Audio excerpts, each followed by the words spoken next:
ဘာလို့လို့နဲ့နွေးတောင်ကြောက်တဲ့နှစ်ပြီးသွားပြီဖြစ်သည်ဒီနေ့ကတငယ်ချင်းတွေနဲ့တခင်နဲ့ပြန်ကြတော့ကြောင်မုံစားစီချိန်တွင်နွေသူတို့နဲ့ကန်တီမှာသွားထိုင်သည် ရွေးဝယ်ကြွေးပါမလား စူတောင်းလေငါမမကိုလာချောင်းတာ နင်ကဘယ်လိုမဖြစ်နေတာလဲမသိရင်တမီးသားကြားရတာပဲ တငယ်ချင်းပြောစကားကြောင့်နွေလည်းနဲ့ငတ်တွေ့ဝေသွားသည်သူမမဘလောက်သဘောထားလဲသူကိုသူတော်နားမလဲပါ ရွေးဟိုမှာနင်မလား တငယ်ချင်းပြသည်နေရကိုကြည့်လိုက်တော့မမသည်တခြားကောင်လေးတယောက်နဲ့စကားပြောနေသည်သူစိတ်ထဲတမျိုးဖြစ်သွားပေမဲ့အတွေးလွန်တာပါဆိုပြီးမုန်းဆက်စားလိုက်သည် ဒီအသားပြားငါစားလိုက်မယ်နော် ယာရမင်းဘာလုပ်တာလဲငါအသားပြပြန်ပေး နွေးပကံနေရအသားပြားကိုယူကဇက်တဲ့ထဲကရတာခံကစားနေပြနေသည်ရမင်းကိုကြည့်ကနှွေးဆူဆူသွားသည် အဲ့ဒါငါနောက်ဆုံးမှစောင်းလို့ဖယ်ထားတာယူဆိုပဲ စိတ်တူစွာအော်ပြောလိုက်တော့ကြောင့်အတန်ငယ်ငယ်ချေသွားသည်လွန်သည်အတန်လာရသူကြည့်လိုက်တော့နွေးပြိုဖြစ်နေသည် ဘာလဲငိုတော့မလားနှွေငါစားလိုက်ပြီလေဘိုက်တဲရောက်သွားပြီ နွေ လွင်အခေါ်တဲ့ကြောင့်နွေပြန်ပြောမိစကားတွေပြန်ဝင်သွားသည် မမအသားပြယူလိုက်မမအသားတိတ်မစားဘူး မဟုတ်တာမမစားပါ ယူပါ နင်မစားဘူးဆိုငါစားမှာပေါ့ ငါအသားပြတော့နင့်ကိုပေးပြီးပြီလေလူပါမောနဲ့ ဝရတယ်ဟာဘာဖြစ်လဲ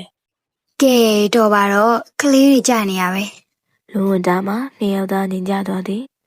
လွင်နွေပကံလေးကိုအသားပြထည့်ပေးပြီးသူတို့နဲ့အတူထိုင်စားလိုက်သည်ကြောင်စင်ချင်း မမမိမိကအပြန်လာမကြိုးနိုင်ဘူးတဲ့လမ်းလျှောက်ပြန်ကြမလား အော်နေတဘောလေ နှွေးသဘောကမမသဘောပါပဲ ထိုစကားကြောင့်လွင်သဘောကျစွာပြုံးမိသည်ထို့နောက်နွေလက်ကိုဆွဲကလမ်းလျှောက်ပြန်ဖို့ပဲရွေးချယ်လိုက်သည် မမဒီနေ့စာမိုးပဲပြီးလို့နှွေးရသည်ကြောင်းပိတ်ရင်ဘာလို့ဖို့စီစဉ်ထားလဲ အာမတိသေးဘူးတေချာပေါက်ခြံထဲပဲပန်းခုဖြစ်မယ်ထင်တယ်နွေးကရော နှွေးရတော့မမလှုပ်ချင်တာလိုက်ကူပေးမှာပေါ့ လိမ်မာတော့မယ်ပေါ့ နှွေးရလိမ့်မှာပါတယ်မမရဲ့ မယုံပါဘူး လွင်ပြောသည့်စကားကြောင့်နွေမျက်နှာကြီးစပုတ်သွားသည် မမီဘာတွေပြောပြထားသေးလို့လဲမမအောင်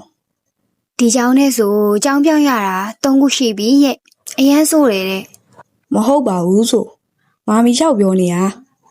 မဖြစ်နိုင်ပါဘူးကွာမမကဆိုးတဲ့ကလေးတွေဆိုမချစ်ဘူး လွင်စကားကြောင့်နွေပြသလဲဖြစ်သွားကလွင်ရှိကိုရလိုက်သည် ဒါဆိုနှွေးမစိုးတော့ဘူးမမချစ်မလားယင် အာ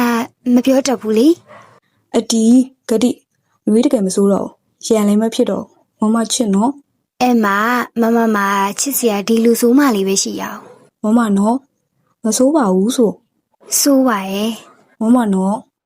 ရှင့် လွင်ထူတန်းဆုံးနွေတရားရင်နဲ့ကလစ်ဖြစ်သွားသည် တော်ပြီမမရ ဟေးစောင်းလေနှွေခဏ အစီအလေးပြေးသွားသူကြောင့်အနောက်ကနေလွင်လည်းပြေးလဲရသည်ထိုနေ့သည်မေးရမည်မဟုတ်ပေ